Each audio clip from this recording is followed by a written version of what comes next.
Berikut ini video Elia Miron. Kita simak penjelasan dari Elia Miron. Kalau lo kenapa memilih Kristen?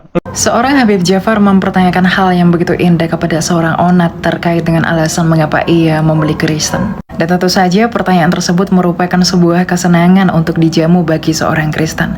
Oleh karena itu, apa sih alasan kenapa kita memilih dan harus menjadi Kristen?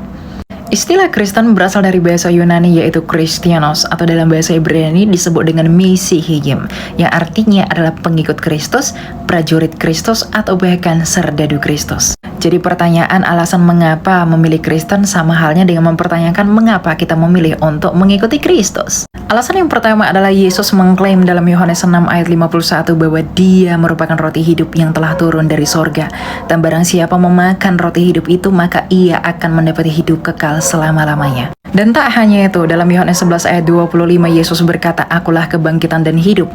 Barang siapa yang percaya kepadaku, ia akan hidup selama-lamanya." Sehingga dari hal tersebut kita dapat memperoleh pengetahuan bahwa memilih untuk menjadi pengikut Kristus atau Kristen sama halnya dengan memilih kebangkitan dan juga hidup yang kekal.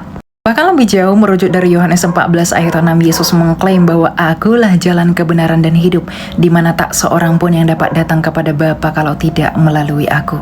Di mana hal ini berarti adalah kemustahilan bagi kita untuk bisa menyembah Bapa yang adalah Allah yang esa itu, Allah yang tak terhampiri itu, jikalau tidak melalui firman-Nya sendiri yang menjadi daging, yang disebut dengan Yesus Kristus. Di mana menurut Kolose 1 ayat 15, Yesus merupakan gambaran Allah yang tak kelihatan. Artinya, kita bisa mengenal Bapa yang adalah Allah yang tak kelihatan itu hanya di dalam dan melalui firman-Nya sendiri yang menjadi daging, yaitu Yesus Kristus. Dan bukti dari hal ini adalah Yesus selalu berkata, "Aku dan Bapa adalah satu." Bahkan lebih jauh untuk menegaskan hal ini, Yesus berkata dalam Yohanes 8 ayat 24 bahwa kalau kamu tidak percaya bahwa akulah dia, maka kamu akan mati dalam dosamu. Artinya, jikalau kita menolak Yesus yang adalah gambaran Allah yang tak kelihatan itu, maka kita akan mati di dalam dosa kita, karena dia adalah satu-satunya Mesias yang dijanjikan itu.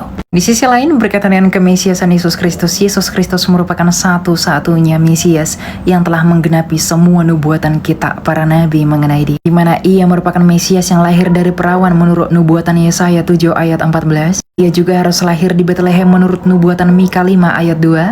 Kematiannya yang merupakan korban menurut nubuatan Yesaya 53 ayat 5. Mengenai penyalipannya yang dinubuatkan oleh Daud di dalam Mazmurnya di Mazmur 22. Kebangkitan badannya yang dinubuatkan oleh Mazmur 16 ayat 10, dan juga bahwa ia lahir dari perempuan yang dijanjikan Allah kepada Adam.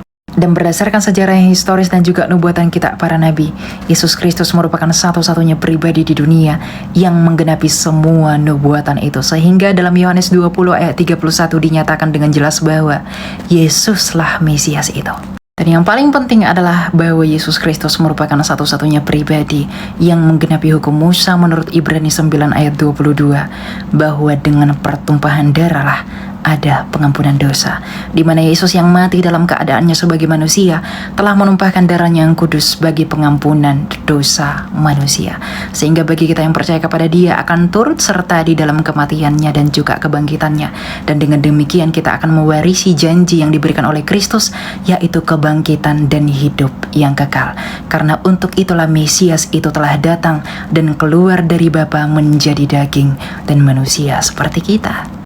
Artinya sejak dahulu kala, Yesus Kristus adalah yang utama dan terutama, karena sejak mulanya kepada Adam, Allah telah menjanjikan Mesias, dan Yesus adalah Mesias itu sendiri. So, tidak ada alasan untuk menolak Kristus, karena hanya di dalam dialah kita berkenan di hadapan Bapa yang adalah Allah yang esa itu.